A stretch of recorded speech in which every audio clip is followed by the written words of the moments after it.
Dans le cadre de nos recherches sur Franco et son régime, nous avons pu rencontrer une personne qui a vécu durant l'époque où Franco dirigeait l'Espagne. Cette personne, c'est Ángel Bengoechea. Son père fut emprisonné à Madrid car il était de gauche. Il était considéré comme un ennemi politique car il était contre le régime franquiste et souhaitait se battre face à la dictature. Mais le sort en a décidé autrement. En effet, son père meurt en prison alors qu'Andrel n'a que 9 ans. Il doit vivre le restant de son existence sans revoir son père. Andrel n'est pas rancunier et comprend qu'il lui sera impossible de renverser le régime. Il décide de vivre comme le restant des Espagnols en acceptant le régime en place. La majorité de sa famille étant de droite et favorable à Franco, il s'engage dans les jeunesses de Franco et fait son service militaire au nom de l'Espagne. Son service militaire terminé, il est libre de ses choix. Sa famille paternelle qui le gérait jusque-là n'a plus de pouvoir sur lui. Il décide donc en 1960 de rejoindre sa mère et son frère, exilés politiques en France. Il les rejoint avec seulement un passeport de voyage. Voici son témoignage.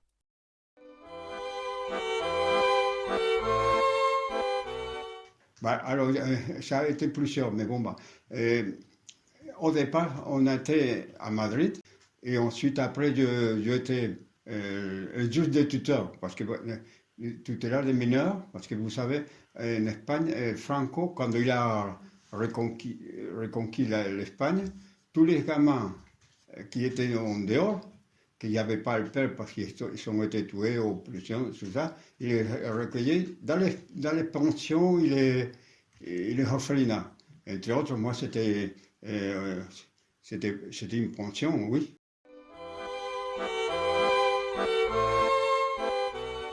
Bah, je vais vous dire, moi, personnellement, oui. Sauf qu'il ne fallait pas parler ni de Franco, ni qu'il était un dictateur, tout ça, il ne fallait pas parler. Parce que si on parlait, il y avait quelqu'un, les fascistes, qu'on appelait ça, fascistes de droite, extrême droite, on n'importe, on pouvait moussailler à quelqu'un et on pouvait avoir des problèmes.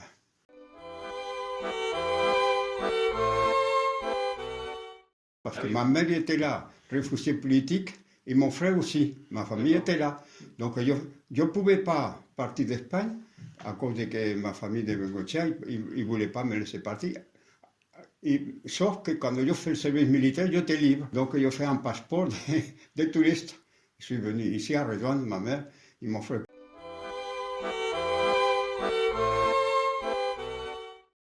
Ah si, mon Espagne, alors là, je suis espagnol pur et lèvre. Sauf que bon, bah, il y avait ma mère ici depuis 47.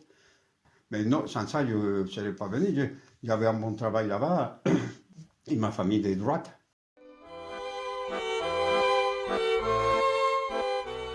Bah, écoutez, moi, personnellement, je vous dis, j'étais bien.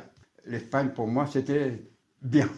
Pour moi, bien. Parce qu'en plus, je vous dis, si vous ne me liez pas des politiques, vous pouvez faire tout ce que vous voulez. Même on avait le droit de santé, crier, tout ça, après 10 jours, n'importe. Des moments qu'on ne s'occupe pas des Franco. On ne s'occupait pas des Franco ni de sa politique. Évidemment, les gens qui avaient lutté contre lui, et les personnes âgées, tout ça, bon, ben, entre eux, ils devaient parler. Mais il ne fallait pas qu'on parle personne. Nous, on ne s'occupait pas de ça. Les Franco, quoi que ce soit.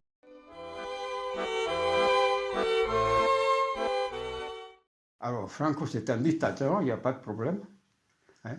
Un dictateur, qu'est-ce que ça signifie? Un dictateur, ça veut dire qu'il n'y a pas de bottes ni quoi que ce soit. Toujours c'est lui, il a été au moins 40 ans de règne. Et vous savez, au départ, je l'ai vu à Madrid, moi, une personne. Alors, il faisait un défilé. Et le premier temps, il était gardé autour de sa voiture par des Marocains. On cheval blanc, magnifique, tout autour de sa voiture. Mais après, il y a eu un petit conflit entre le Maroc et l'Espagne. Et qu'est-ce qu'il a fait? Il a supprimé les Marocains et tout ça, parce qu'il avait peur. Il s'est mis les motards espagnols. Et tout le monde, Franco, Franco, Franco. Alors donc, vous voyez, dans un certain temps, il était assez adoré, quoi. Pour moi, personnellement, je vous dis, il ne fallait pas parler de Franco, surtout pas contre Franco, disons, ni politique et tout ça.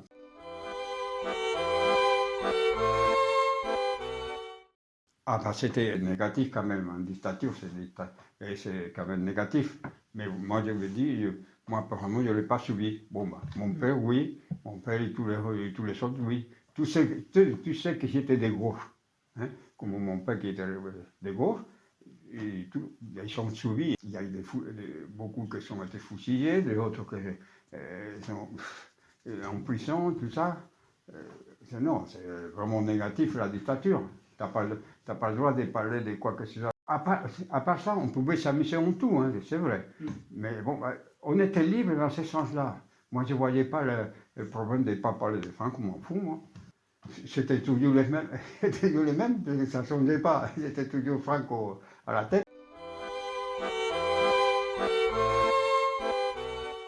Je me rappelle, la première image de ma vie.